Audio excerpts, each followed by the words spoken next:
So आणखीन एक Marathi film ही अवघ्या 2 ते 3 दिवसात थिएटरमधनं उतरली गेली आहे. सी युजली काही फिल्म्स असतात मराठीच्या त्या फार काळ थिएटरमध्ये राहत नाही, तसेही मराठी फिल्मला शोज कमी मिळतात आणि खूप वेळ फिल्म ही थिएटरमध्ये राहत नाही, टिकत नाही. त्याची विविध कारणं आहेत आणि हा fact we need to accept this fact की मराठी मूवीज या थिएटरमध्ये राहत नाहीत.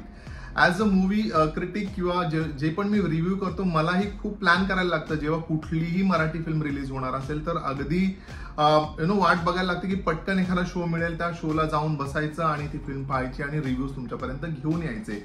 पण ह्यावेळी जी मूवी थिएटरमधनं निघाली आहे तिचं कारण काही वेगळं आहे आणि तेव्हा तुम्हाला कळलं असेल मी कुठल्या फिल्म बद्दल बोलतोय. मी बोलतोय मनाची श्लोक बद्दल. सो आज मी प्लॅन केलं होतं की ही मूवी बघायला जायचं, बट इंटरनेटवर वाचलं आणि मी जेव्हा तिकीटही बुक करायचं ट्राय केलं तर ही मूवी थिएटर्स मधनं काढली गेली आहे.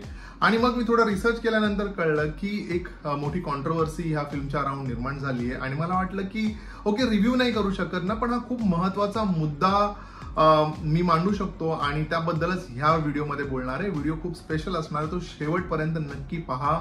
मी माझा पर्स्पेक्टिव्ह मांडण्याचा प्रयत्न करणार आहे. मी कोणाची बाजू यामध्ये घेणार नाहीये, पण मला ऑनेस्टली काय वाटतं आणि कसं हे बॅलन्स करता आलं असतं. म्हणजे खरं तर मृण्मयीने याकडे थोडं सजगतेने पाहिलं असतं ना तर हे अवॉइड करता आलं असतं असं मला वाटतंय. पण ऍट द सेम टाइम मी दोन्ही बाजू तुमच्या समोर मांडतो. पटापट सुरू करूया व्हिडिओला. सो फिल्मचा टीजर ट्रेलर जेव्हा आला त्यानंतरच फिल्म ही वादात सापडली होती. ठीक आहे, ही फिल्म बद्दल खूप वाद निर्माण झाले, काही लिगल ऍक्शनही घेतली गेली फिल्मच्या नावाला घेऊन. काही लोकांच्या भावना दुखावल्या जातील असं म्हटलं गेलं. काही संघटना पुढे आल्या, त्यांनी याबद्दल त्यांचा विरोध दाखवला आणि ऑब्व्हियसली हे प्रकरण जे आहे ते कोर्टात गेलं.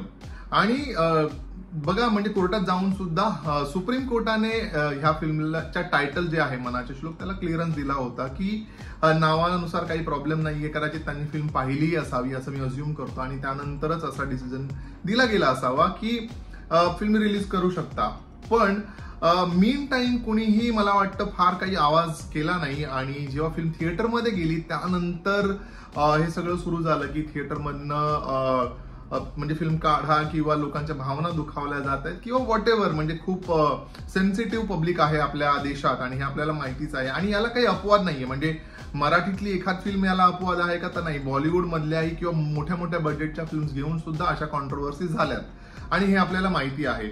सो हे आपल्या देशात होतं, चालतं आणि हे आपल्याला एक्सेप्ट करायला हवं. सो मला वाटतं की त्यांनी त्यांचं काम केलंय आणि त्यांनी त्याला विरोध दर्शवायचं काम केलंय आणि आता फिल्म थिएटरमध्ये नाहीये. सो कुठेतरी म्हणजे इन अ वे म्हणजे ते जिंकलेत असं म्हणू शकतो, कारण फिल्म तर काढायलाच लागली आहे थिएटरमधनं. सो त्यांनी त्यांची ताकद दाखवायचा प्रयत्न केला आणि फिल्मला थिएटरमधनं बाहेर केलंय किंवा फिल्मला त्यांनी सांगितलंय की फिल्मला आम्ही बाहेर करा, म्हणजे तुम्ही नाव चेंज करा आणि तुम्ही रिलीज करा, त्यांना तसा काही प्रॉब्लेम नाहीये. सो ही एक बाजू झाली. आता बोलूया दुसऱ्या बाजूबद्दल. सो जेव्हा फिल्मचं टीजर टायटल पब्लिकमध्ये आलं आणि त्यानंतर जेव्हा हे प्रकरण ऑलमोस्ट सुप्रीम कोर्टापर्यंत गेलं तर मला वाटतं की as a maker, as a writer, director किंवा पूर्ण टीमच आपण म्हणूया की त्यांना जर का माहिती आहे मृण्मयी देशपांडेची ही पहिली फिल्म नाहीये, तिने अनेक फिल्म केल्यात आणि अशा कॉन्ट्रोवर्सीसाठी जसं मी एक सिद्धार्थ चांदेकरची पोस्ट पाहिली, त्याने म्हटलं की आर्टिस्ट हे नेहमी सॉफ्ट टार्गेट राहिलेत. Okay, agree, artist soft target आहे हे आपण जाणून आहोत की आर्टिस्ट सॉफ्ट टार्गेट असू शकतात. तर मग जेव्हा ह्या फिल्मचं प्रकरण सुप्रीम कोर्टापर्यंत गेलं आणि म्हणजे तिथे जर का आपल्याला कळायला लागलं की ओके, म्हणजे याचा एक्सेप्टन्स नाहीये आणि शेवटी बघा काय, पब्लिक थिएटरमध्ये येणं हे खूप महत्वाचं आहे कुठलीही फिल्म चालायला. म्हणजे आणि मी फक्त मराठी फिल्म बद्दल नाही बोलत आहे, कुठल्याही लँग्वेज मधली फिल्म ही चालण्यासाठी पब्लिकने थिएटरमध्ये येणं महत्वाचं आहे. तर जेव्हा ऑलरेडी सगळीकडे हेच प्रकरण सुरू झालं, म्हणजे जेव्हा याला एक्सेप्टन्स नाही आला हवा तसा टायटलला मी म्हणतोय, तर मला वाटतं खूप इझी मार्ग हा होता की ते टायटल चेंज करा आणि फिल्म रिलीज करा. का तेही सांगतो पुढे. सी, अनेक लोकांची मेहनत ह्या एका फिल्मसाठी असते, अनेक डिपार्टमेंट इथे काम करतात, अनेक सॅक्रिफायसेस, खूप मेहनत घेतली जाते कुठल्याही प्रकारची फिल्म असो. आणि मी फिल्म अजून पाहिली नाही त्यामुळे मला माहित नाही फिल्म मध्ये किती पोटेन्शियल आहे, किती चांगली आहे, वाईट आहे. कदाचित फिल्म चांगली असू शकते, वाईटही असू शकते, पण मेहनत तेवढीच लागते. म्हणजे कोणीही वाईट फिल्म बनवायचं असं प्लॅन करून फिल्म केली जात नाही. फिल्म चांगली करण्याचा प्रयत्न केला जातो. कुठे कुठे काही गोष्टी गणतात, which is the fact.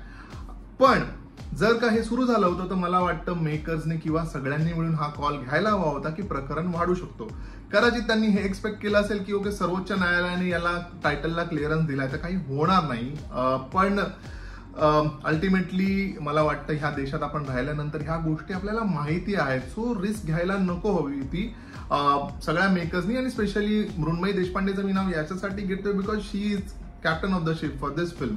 So तिने हे भान राखून मला वाटतं टायटल चेंज करायला हवं होतं. कारण आता काय आहे, पुन्हा रिलीज फिल्म करणं म्हणजे त्याच्यात ऑब्व्हियसली फायनान्सवाला पार्ट आहे. आणि आता फिल्म थिएटरमध्ये निघाल्यानंतर जो ऑलरेडी लॉस झाला आहे तोही भरून काढायचा आहे. आणि त्यानंतर मनस्ताप आहे तो एक वेगळाच पार्ट आहे. म्हणजे त्यातनंही जावं लागतं, सगळ्यांना, सगळ्या आर्टिस्टना कधी ना कधी जावं लागतं. पण आपली एखादी फिल्म थिएटरमधनं निघणं आणि ह्या कारणासाठी तिचं थिएटरमधले शोज थांबवलं जाणं हे ऍक्च्युली काय म्हणतात ना, हे चांगलं नाहीये फिल्मच्या फायनान्सच्या हिशोबाने, फिल्मच्या रिकव्हरीच्या हिशोबाने. कारण आता लाईनअप बघा, अनेक मोठ्या मोठ्या फिल्म्स आता रिलीजसाठी तयार आहेत. थामा येणार आहे, त्यानंतर एक पूर्ण म्हणजे लाईन आहे ज्याच्यामध्ये अनेक मोठमोठ्या फिल्म्स येणार आहेत. कांतारा ऑलरेडी थिएटर्स ऑक्युपाय करून बसलेले आहेत, कांताराचे अनेक शोज आहेत. आता थामा येईल, ते अनेक शोज ऑक्युपाय करतील. त्यानंतर आणखी काही फिल्म्स आहेत लाईनअप पुढे येणाऱ्या. सो खूप मुश्किलीने हेही माहिती असेल की शोज आपल्याला मिळतात. शेवटी अल्टिमेटली काय होणार आहे, मेकर्सच नुकसान होणार आहे, आर्टिस्टच नुकसान होणार आहे. तर मला असं वाटतं मी दोन्ही बाजू मांडण्याचा प्रयत्न केलाय. मी हे सांगू इच्छितो की हे कसं अवॉइड करता गेलं असतं, कारण मी फिल्मला खूप रिलेट करतो आणि म्हणून मी त्या अनुषंगाने एक सोल्युशन सांगायचा प्रयत्न करतोय की हे अवॉइड करता आलं असतं. जिथे आपल्याला कळलं की थोडासा याबद्दल रोष निर्माण होतोय पब्लिकमध्ये, तिथेच टायटल चेंज केलं असतं तर मला वाटतं लोकांनी येऊन ऍटलीस्ट फिल्म पाहिली असती थिएटरमध्ये. आणि म्हणजे ही वेळ आली नसती जिथे थिएटर्स मधले शो काढायला लागले असतील. सो मी आता हे जे सगळे मुद्दे मांडले त्यावर तुमचं काय मत आहे मला नक्की कॉमेंट करून सांगा. आणि मी बोलत त्यात काही थोडंसं तथ्य वाटलं असेल तर मला कॉमेंट करून नक्की सांगा. व्हिडिओ इतरांबरोबर शेअर करा आणि आपल्या चॅनलला सबस्क्राईब करा. भेटूया लवकरच, तोपर्यंत स्टे ट्यून्ड.